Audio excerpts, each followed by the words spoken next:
Do you think they learned something in that trial? Because to me, for Alvin Bragg to go from "I'm not doing this" to flipping and going, "Yeah, we're going to do this," it can't be just a hush money. I mean, I'm just saying that common sense wise, it makes no sense to me. It, my common sense, and you tell me, you're the former prosecutor.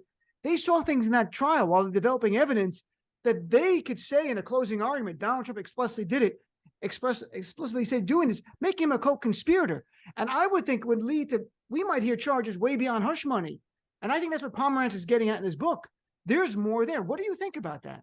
I think we will see charges way beyond hush money. And it's not only that more evidence may have fallen out when they shook that tree during the Trump Organization trial, it's that all of the witnesses that they needed to put on the stand to prove the case against the Trump Organization have now been tested in the crucible of cross-examination. They've had a trial run. They've been able to kick the tires of the witnesses because it's going to be some of those same witnesses who would have to testify against Donald Trump if he's indicted for that same 15-year-long criminal scheme to defraud.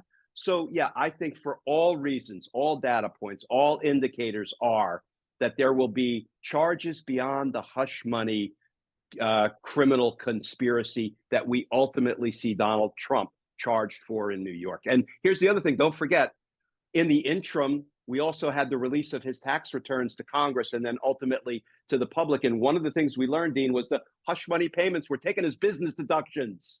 So we've got more New York State crimes because of false tax returns, and we've got more federal crimes. So I feel like there's synergy. I feel like the justice ball is rolling downhill, gaining speed, gaining mass, gaining momentum.